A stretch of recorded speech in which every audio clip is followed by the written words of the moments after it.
Let's begin with the foundations. Welcome to another lecture. Today we consider Obsession, the 2025 American supernatural horror film by Curry Barker. I am Professor Alexei, a mathematician by trade and a reluctant tourist in the darker provinces of narrative design. With me is Priyanka, a doctoral student whose questions, you will find, have a useful habit of revealing the floor under our feet. Hello everyone. I am Priyanka. I mostly ask questions and try to keep us honest.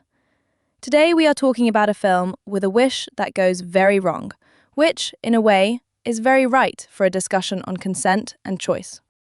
To frame our discussion, Obsession is a feature debut, written, directed, and edited by Curry Barker. It centers on a cursed novelty toy called the One Wish Willow that grants a single wish when broken.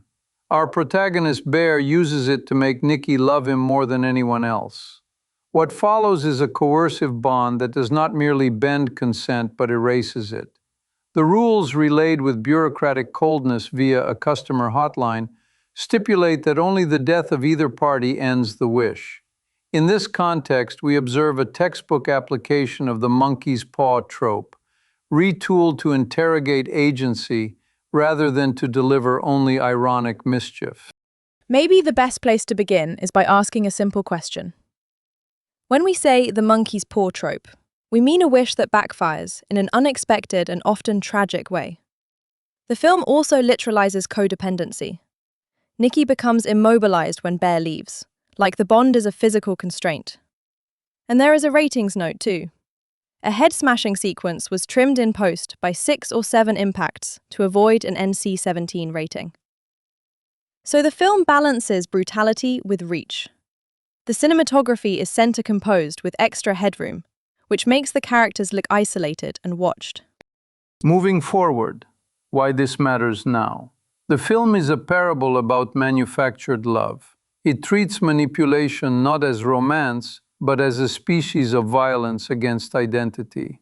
We hear the so-called real Nikki screaming on the hotline. We see her lucid intervals where she begs for death to escape the persona the wish has installed. This speaks directly to contemporary ethics around consent. If a choice is compelled by a system, whether supernatural or algorithmic, it is not a choice. Obsession takes that principle to its lethal limit. I think the next thing we should talk about is how the film tweaks expectations. People often treat The Monkey's Paw as a simple cautionary tale. Be careful what you wish for. Here, the caution is sharper. Be careful whose will you erase and what that erasure demands of you. The damage is total and not reversible by apology. On to our next point. Facts and history. Obsession premiered at the Toronto International Film Festival in September 2025 in the Midnight Madness program. Early reviews were strong. IndieWire graded it B+. The Guardian gave it 4 out of 5. IGN rated it 8 out of 10. Focus Features moved quickly, entering exclusive talks by September 2025 and closing a United States distribution deal in October 2025. Universal Pictures International handles territories outside the United States, with exceptions reported for France, New Zealand, and Russia. The acquisition value was reported at over $15 million, an impressive figure for a debut feature. Jason Blum later joined as executive producer in December 2025, as the first teaser arrived. The scheduled U.S. theatrical release is May 2026. Projections for opening weekend in the United States and Canada stand near $10 million, which we should treat as estimates and not realized outcomes.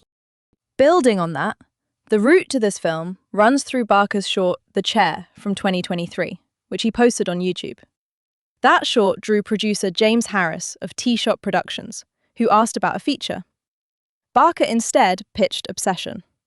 He spent more than 8 months on the screenplay, refining the rules and tone. Producers included James Harris, Haley Nicole Johnson, Christian Mercuri, and Roman Viaris, with T-Shop Productions, Under the Shell, and Capstone Studios involved. The central set is a remodeled house in Burbank by production designer Vivian Gray. Rock Burwell composed the score. There were showcases at Focus Fest in October 2025 and a listing for sitges around that period. The film also screened at South by Southwest in March 2026. Awards outcomes in those listings are not specified here. The cast is anchored by Michael Johnston as Bear and Inde Navarrete as Nikki. Supporting roles include Cooper Tomlinson as Ian, Megan Lawless as Sarah, and Andy Richter as Carter, who is both Bear's boss and Sarah's father. Speaking of performances, critics singled out Inde Navarrete for the frightening duality she carries. Moments of the trapped self surface under the imposed obsession. Michael Johnston charts the slope from longing to complicity to despair. The visual strategy by Barker and D.P. Taylor Clemens uses center composition with generous headroom to place characters in negative space. It is an elegant way to create pressure with geometry. As a mathematician, I approve of the function performing as designed. Before we get to the complexities, a brief personal note. I am interested in the mathematics of suspense. In chess, we speak of tempo and space. In cinema, Barker manipulates both. Static frames accumulate dread by forcing us to count beats in stillness. Remove 6 or 7 head blows and the function still converges. You maintain the limit behavior of horror without crossing the threshold into an NC-17 discontinuity. It is, if you will, a rating-aware optimization problem. Let's transition to another aspect. 3 questions guide our inquiry. First, how has the monkey's paw trope functioned historically in horror, and what does obsession add? Second, what if Bear had never broken the one-wish willow? Third, how does the film challenge contemporary understandings of consent? Next, let's explore the first. Historically, the monkey's paw trope traces to W. W. Jacobs, an English short story writer whose 1902 tale made wishes go wrong with precision. Cinema has adapted that premise in many registers.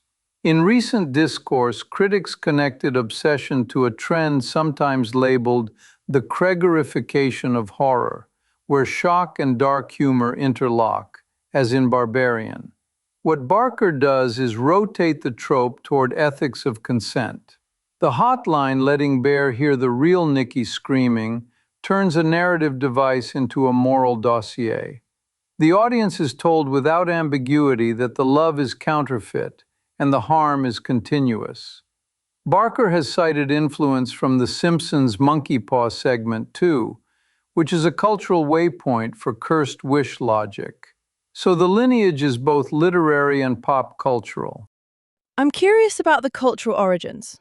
Are we mostly talking about an English literary device that global media then absorbed, or is there a wider cross-cultural pattern of "be careful what you wish for" stories that converge here?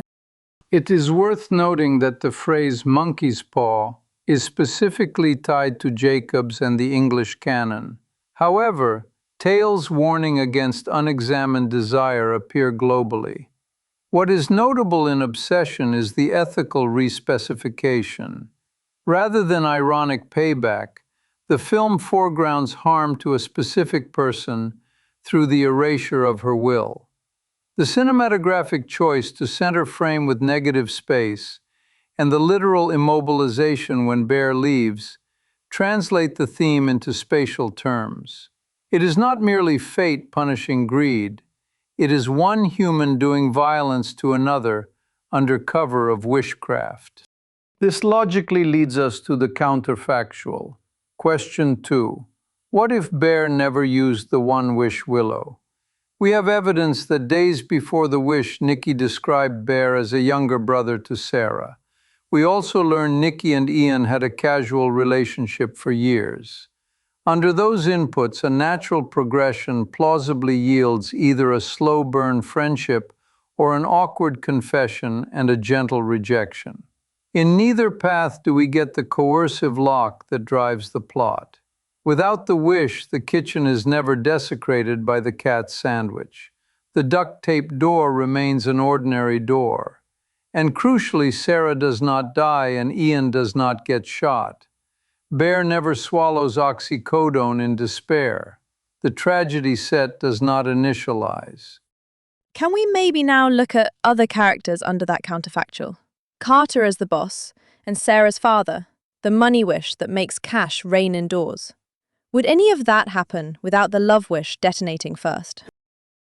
To elaborate, Ian's billion-dollar wish is triggered within the film by their discovery and argument about the artifact's rules. Remove Bear's initial transgression, and it is unlikely Ian ever breaks his own willow. So there is no absurd financial weather event in his apartment.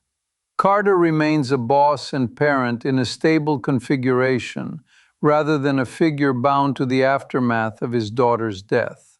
In simpler terms, Bear's restraint would have kept the system subcritical. He might have experienced the sting of vulnerability. He would almost certainly have spared multiple lives.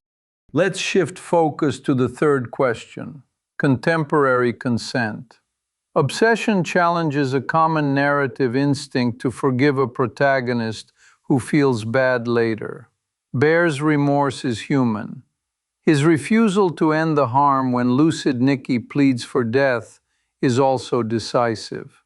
The film presents love without agency as captivity. It aligns this with body horror. Nikki soils herself when immobilized. She performs a grotesque Hansel and Gretel monologue at a party, broadcasting the warped logic of possessive care. The wish's endpoint is mathematically elegant and ethically brutal. Only death terminates the function. When Bear overdoses and Nikki breaks her own willow to make him love her, he emerges docile. He kisses her. Then he dies. His death releases her. The film asserts that counterfeit love converges to annihilation. What comes to mind next is the ending's ethics. Nikki regains control only after Bear dies. It makes me wonder whether the film suggests mercy killing or some other intervention was the only moral option once the wish took hold. Do we have any sense of how audiences are processing that at festivals? We can infer some contours from reviews, which praise the film's tonal control and its ethical bite. However, systematic audience studies are not yet in our data set. Anecdotally, the hotline moment and Nikki's lucid pleas appear to be the moral fulcrum. They make it clear that action is required. Whether that action must be lethal is the question the film leaves in our hands. It is crucial to understand that the narrative's rule set constrains the solution space. Death is the only termination condition. That is the horror. Further research is warranted as more viewers encounter the film during its 2026 rollout. From a different angle, the production story also adds texture. Critics even pointed to Barker's very low-budget internet work, like Milk and Serial, as evidence of resourcefulness. It makes me think the film's restraint in score and framing is as much a philosophy as it is a style choice. Less noise, more consequence. This then brings us to our closing synthesis. Obsession is a supernatural horror film that deploys a cursed wish to study consent, agency, and codependency. We trace the monkey's paw lineage and Barker's pivot toward ethical horror. We examined a counterfactual in which Bear resists the wish and tragedy collapses before formation. And we considered how the film reframes love without agency as a form of imprisonment that only death can end under its rules. So, I guess that kind of sums it up. If you want more, explore other Wish Gone Wrong stories, from The Simpsons' Monkey Paw segment to contemporary films that play with similar ethics. Thank you for listening, and thank you, Professor. In conclusion, we appreciate your attention. Be cautious with your wishes. Be even more cautious with other people's will. This concludes our lecture for today.